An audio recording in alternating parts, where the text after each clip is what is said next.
Brooding क्या है? Brooding करने की क्या ज़रूरत है? क्या ज़रूरत है हमें टेम्परेचर मेंटेन करने की, टेंशन लेने की? नेचुरल ब्रूडिंग किसे कहते हैं? अगर आपने ब्रूडिंग अच्छे से कर लिया तो आपका पूरा फ्लॉक बहुत अच्छा जाएगा। ऐसा लोग क्यों कहते हैं? हाय, मैं शकीला इजी फार्मिंग से।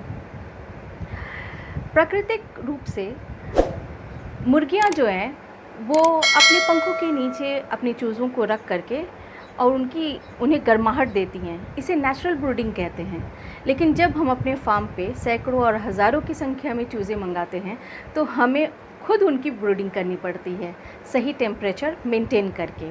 32 डिग्री से 35 डिग्री सेल्सियस, 95 फ़ारेनहाइट। दोस्तों, जब भी हम चूज़े बुक कराएं किसी भी हैचरी से, तो चूज़े अपने फार्म पे आने से पहले, जी हाँ, 2 घंटे पहले ये ज़रूरी है कि हम अपने फार्म का टेम्परेचर मेंटेन कर लें। अगर फार्म में टेम्परेचर मेंटेन नहीं हुआ तो ठंड होगी। अगर ठंड के दिन है तो चूज़ों को ठंड लग सकती है।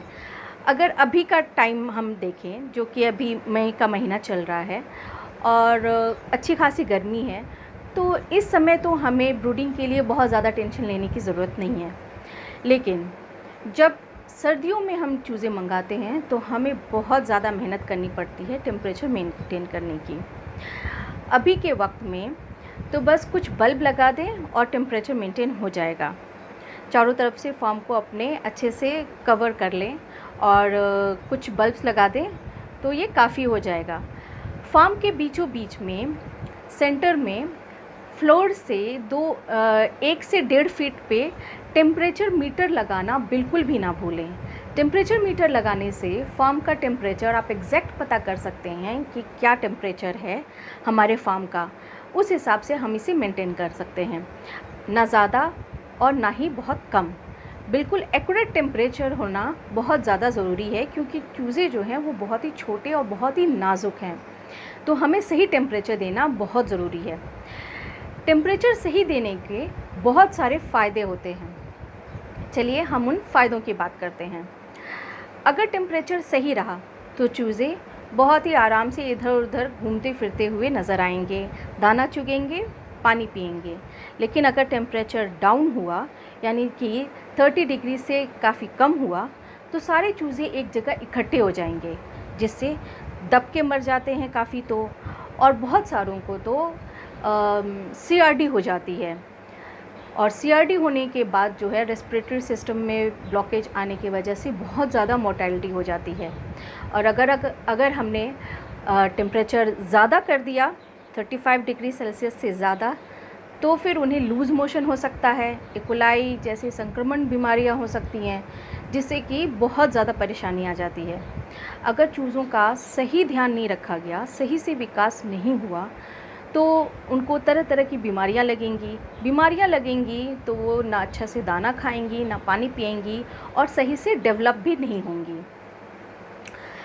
अगर बीमारियों से हमें बचाना है तो टेम्परेचर बिल्कुल सही रखना बहुत ज़रूरी है। इससे उनका ओवरऑल डेवलपमेंट होगा, वज़न बढ़ेगा और बहुत अच्छे से फ्री होकर के उनका डेवलपमेंट होगा। अब बात करते हैं कि ब्रूडिंग करें कैसे। अभी के टाइम में तो कोई टेंशन नहीं है, ब्रूडिंग करना बिल्कुल आसान है। लेकिन जो सर्दियों के दिनों में इसे मेंटेन करना थोड़ा मुश्किल हो जाता है। अगर बड़ी सिटी से आप बिलोंग करते हैं तब तो फिर इजी है, वहाँ इलेक्ट्रिसिटी काफ़ी अच्छी अवेलेबल होती है 24 आवर्स। तो आप बल्ब्स लगाकर, हैलोजन लगा करके, हीटर लगा करके आप अपने फार्म का टेम्परेचर मेंटेन कर सकते हैं। अगर आप किसी छोटे कस्बे से हैं तो आप गैस ब्रूडर का भी इस्तेमाल कर सकते हैं, इलेक्ट्रिक हीटर और बल्ब्स के अलावा। अगर आप हैलोजन वगैरह नहीं यूज़ करना चाहते हैं तो बाज़ार में टोकरियाँ मिलती हैं, उन टोकरियों में आप 8-10 बल्ब लगा करके जगह जगह अपने फार्म पे लटका सकते हैं, जिससे कि टेम्परेचर बहुत आराम से मेंटेन हो जाता है। दोस्तों, जो हमारे गांव देहात में फार्म हैं, वहाँ टेम्परेचर मेंटेन करना बड़ा मुश्किल हो जाता है दिसंबर जनवरी के महीने में। तो वहाँ के जो हमारे किसान मित्र हैं वो चारकोल जला करके, अंगीठी जला करके जगह जगह अपने फार्म पे रख करके और टेम्परेचर मेंटेन कर सकते हैं। बुखारी का इस्तेमाल भी किया जा सकता है, बुखारी से बहुत अच्छा टेम्परेचर मेंटेन होता है, और चारकोल जला करके भी। दोस्तों, कभी भी कच्चा कोयला ना जलाएं अपने फार्म पे। कच्चे कोयले से बहुत ही डेंजरस गैसेस निकलती हैं और चिंगारी भी बहुत ज़्यादा निकलता है, जिससे आपके फार्म पे आग लगने का डर रहता है। तो दोस्तों, कभी भी भूल कर भी चारकोल ही इस्तेमाल करें, कच्चा कोयला ना इस्तेमाल करें। पोल्ट्री फार्मिंग कैसे तैयार करें, किन किन चीज़ों का ध्यान रखें, इस पे मेरी वीडियो मौजूद है, आप चाहे तो देख सकते हैं। मैं लिंक दे दूँगी डिस्क्रिप्शन बॉक्स में, आप वहाँ जा कर के मेरे वीडियोस देख सकते हैं। देसी पोल्ट्री फार्मिंग पे, बैकयार्ड फार्मिंग पे, और पोल्ट्री फार्मिंग में कॉस्ट कंट्रोल कैसे करें, इन सब पे मेरे वीडियोस अवेलेबल है, आप जा कर के देख सकते हैं और अपने फार्म के को अच्छे से, बहुत अच्छे से मुनाफे का कर सकते हैं।